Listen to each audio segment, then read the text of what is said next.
لا إله إلا الله محمد رسول الله عليه صلاة الله وآله والأحبة. اعوذ باللہ من الشیطان الرجیم، بسم اللہ الرحمن الرحیم۔ ناظرین، آپ دیکھ رہے ہیں آئی ڈی ٹی وی اور میرا آج کا موضوع ہے اصحاب فیل اور لشکر ابابیل۔ یمن و حبشہ کا بادشاہ ابرہہ تھا۔ اس نے شہر صنعاء میں ایک گرجا گھر بنایا تھا اور اس کی خواہش تھی کہ حج کرنے والے بجائے مکہ مکرمہ کے صنعاء میں آئیں اور اسی گرجا گھر کا طواف کریں اور یہیں حج کا میلہ ہوا کرے۔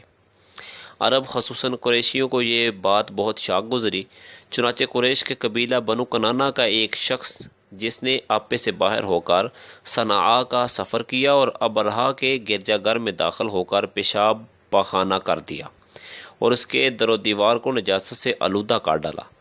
اس حرکت پر ابرہہ بادشاہ کو بہت طیش آیا اور اس نے کعبہ معظمہ کو ڈھا دینے کی قسم کھا لی اور اس ارادہ سے اپنا لشکر لے کر روانہ ہو گیا۔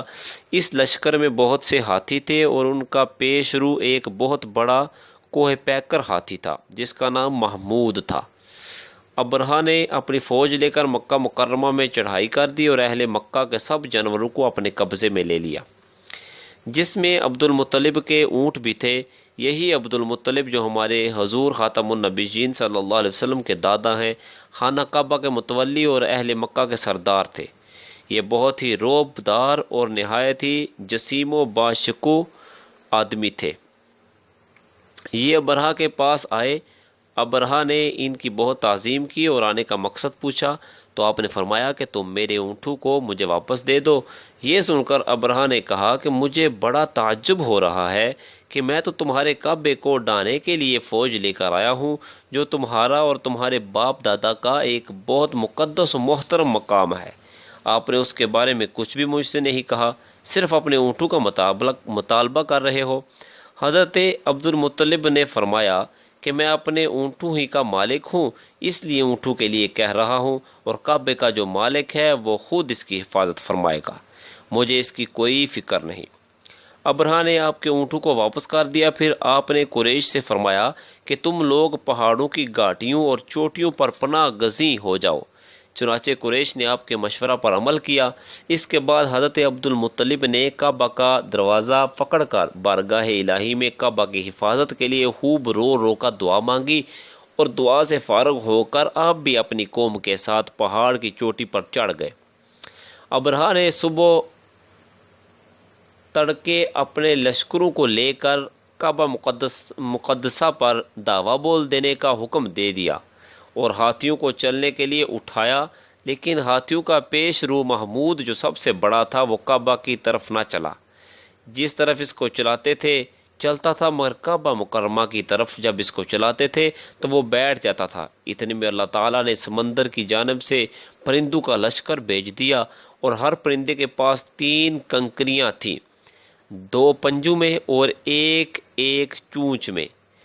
ابابیلوں کے اس لشکر نے ابرہہ کی فوجوں پر اس زور کی سنگباری کی کہ ابرہہ کی فوج بدحواس ہو کر بھاگنے لگی، مگر کنکریاں گو چھوٹی چھوٹی تھیں، لیکن وہ قہر الہی کے پتھر تھے کہ پرندے جب ان کنکریوں کو گراتے تو وہ سنگریزے فیل سواروں کے خود کو توڑ کر سر سے نکل کر جسم کو چیر کر ہاتھیوں کے بدن کو چھیدتے ہوئے زمین پر گرتے تھے۔ ہر کنکری پر اس شخص کا نام لکھا تھا جو اس کنکری سے ہلاک کیا گیا۔ اس طرح ابرہہ کا پورا لشکر ہلاک و برباد ہو گیا اور مکہ معظمہ محفوظ رہ گیا۔ یہ واقعہ جس سال وقوع پذیر ہوا، اس سال کو اہل عرب عام الفیل یعنی ہاتھی والا سال کہنے لگے، اور اس واقعہ سے 50 روز کے بعد حضور سید عالم صلی اللہ تعالی علیہ وسلم کی ولادت ہوئی۔ اس واقعہ کو اللہ تعالیٰ نے قرآن مجید میں بیان فرماتے ہوئے ایک سورہ نازل فرمائی جس کا نام ہی سورہ فیل ہے۔